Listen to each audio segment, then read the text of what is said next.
ការឆ្លងកាត់បទពិសោធន៍គ្រួសារបញ្ហាជួបទុក្ខលំបាកការសប្បាយរីករាយការឆ្លុះប្រកែកគ្នានេះគឺខ្ញុំជួបច្រើនណាស់អាចនិយាយថា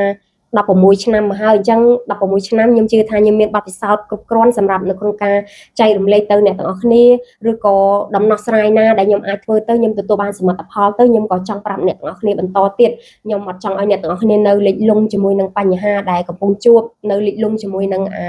ងអតីតកាលដែលឈឺចាប់អញ្ចឹងណាហើយត្រូវចាំថាតំណែងប្តីប្រពន្ធមិនថាខ្ញុំមិនថាគេហៅថាជាគៀងផ្ទះណាណាភ្លើផ្ទះណាហ្នឹងតែអ្វីដែលយើងជួបមិនសូវខុសគ្នាប្រហែលទេគ្រាន់តែអ្នកខ្លះជួបតិចអ្នកខ្លះជួបច្រើនអញ្ចឹងណាអ្វីដែលយើងជួបគឺជាការដែលរស់នៅមិនចុះសម្រុងគ្នាការដែលរស់នៅមិនសូវយល់ពីគ្នាការដែលរស់នៅជាមួយគ្នាយូរទៅធ្វើឲ្យបាត់ភាពផ្អែមល្ហែមធ្វើឲ្យបាត់ការយកចិត្តទុកដាក់ជាមួយគ្នាដូចមុនធ្វើឲ្យបាត់នៅអាភាពស្និទ្ធស្នាលអាហ្នឹងគឺជាតំណែងប្តីប្រពន្ធគ្រប់គ្នាខ្ញុំហ៊ាននិយាយបែបហ្នឹងដោយសារតែយើងអត់អាចថែរក្សានៅក្តីស្រឡាញ់ឬក៏អត់អាចថែរក្សានៅ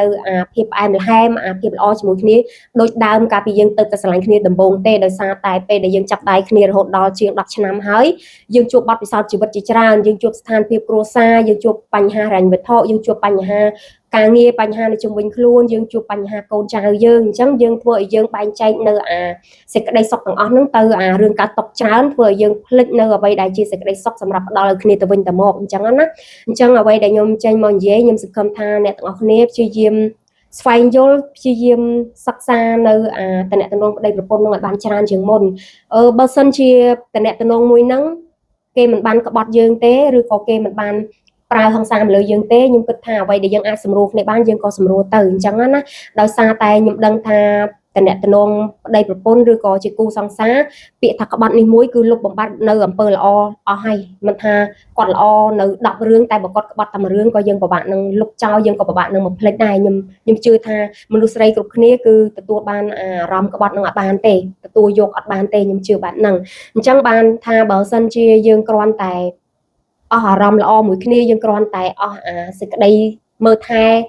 សេចក្តីផ្អែមល្ហែមមួយគ្នានឹងខ្ញុំចង់ឲ្យអ្នកទាំងអស់គ្នាព្យាយាមសម្រួលគ្នាមកវិញព្យាយាមរកដំណោះស្រាយណាមួយបើសិនជាជួបបញ្ហាអ្វីក៏ដោយខ្ញុំចង់ឲ្យយើងអង្គុយជជែកគ្នាស្ដាប់គ្នាទៅវិញទៅមកអង្គុយស្ដាប់ពីបញ្ហាគ្នាតាមពិតទៅប្តីប្រពន្ធណាបើសិនជានៅជាមួយគ្នាបានយូរយើងអាចធ្វើចិត្តបានថាយើងធ្វើជាអ្នកទទួលស្ដាប់អានឹងល្អបំផុត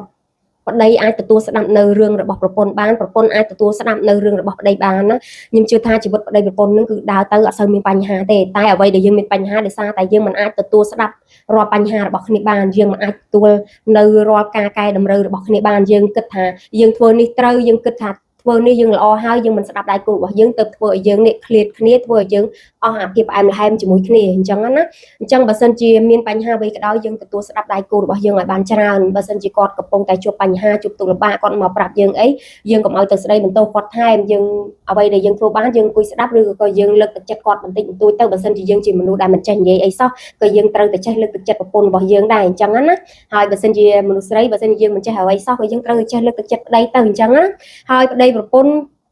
យើងត្រូវតែលះបង់ទាំងពីរនាក់យើងអាចឲ្យតែម្នាក់ទៀតលះបង់តែម្ខាងយើងអាចរស់នៅជាមួយគ្នាយូរបានទេអញ្ចឹងណាហើយអ្វីដែលខ្ញុំប្រាប់អ្នកទាំងអស់គ្នារឿងខ្លះខ្ញុំធ្វើអត់ទាន់បានទេហើយរឿងខ្លះក៏ខ្ញុំធ្វើបានហើយគ្រាន់តែខ្ញុំចង់ចែករំលែកនៅអ្វីដែលល្អអញ្ចឹងណាដោយសារតែតំណែងប្តីប្រពន្ធក្រុមគ្រួសារនីមួយៗយើងមានស្ថានភាពគ្រួសារខុសៗគ្នាអ្នកខ្លះប្តីគេស្រួលនិយាយស្ដាប់ទៅយើងឆាប់សម្រួលគ្នាវិញបានតែអ្នកខ្លះប្តីពិបាករឹងតឹងប្តីរឹងចចេះហ្នឹងអាហ្នឹងក៏ពិបាកដែរអញ្ចឹងបើសិនជាយើងព្យាយាមអស់ពីសមត្ថភាពហើយអាហ្នឹងយើងទទួលស្គាល់ការពិតទៅថាយើងពិតជាអត់អាចសម្រួលយើងអត់អាចទាញនៅគ្រួសារនឹងមួយមកឲ្យសុខដុមរមនាទាញនៅសេចក្តីស្រឡាញ់នឹងមកឲ្យផ្អែមល្ហែមដូចមុនទេទទួលស្គាល់ការពិតថ្ងៃណាក៏ថ្ងៃហ្នឹងទៅអញ្ចឹងណាយើងកុំកើតទុកច្រើនពេកយើងកុំគិតរឿងអនាគតច្រើនពេកហើយតំណែងប្តីប្រពន្ធគឺមានប៉ុណ្ណឹងឯងមានការមិនចោះសម្រងគ្នាមានការមិនយល់ចិត្តគ្នាមានការដែលឃ្លាតឆ្ងាយពីគ្នាដោយសារតែអាមេរិកគ្រួសារដោយសារតែសង្គមរស់នៅយើងរស់នៅមាន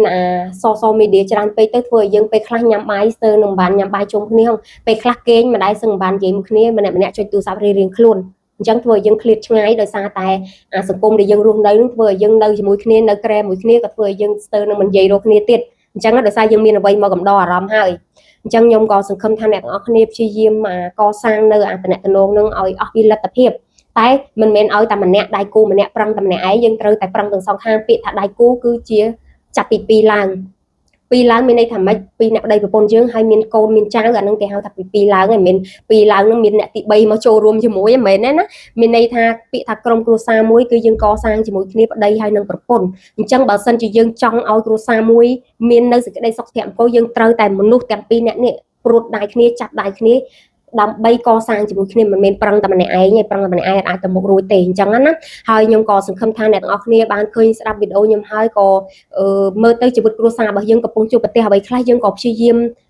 កែតម្រូវទៅអញ្ចឹងណាដោយសារតែបើសិនជាយើងមិនព្យាយាមកែតម្រូវទេយូរទៅគ្រួសារមួយនឹងអាចនឹងលែងមានឲ្យយើងហៅទៀតអញ្ចឹងណាហើយខ្ញុំពិតជាអត់ចង់ឲ្យក្រុមគ្រួសារបែកបាក់គ្នាទេអាណិតកូនអាណិតអីអញ្ចឹងណាអញ្ចឹងយើងធ្វើអ្វីក៏ដោយធ្វើឲ្យអស់ពីលទ្ធភាពដើម្បីថែរក្សាក្រុមគ្រួសារមួយនឹងអញ្ចឹងណាហើយថ្ងៃនេះខ្ញុំមានប៉ុណ្ណឹងឯងក៏សង្ឃឹមថាអ្នកទាំងអស់គ្នាកុំភ្លេចមើលថែខ្លួនឯងស្រឡាញ់ខ្លួនឯងច្រើន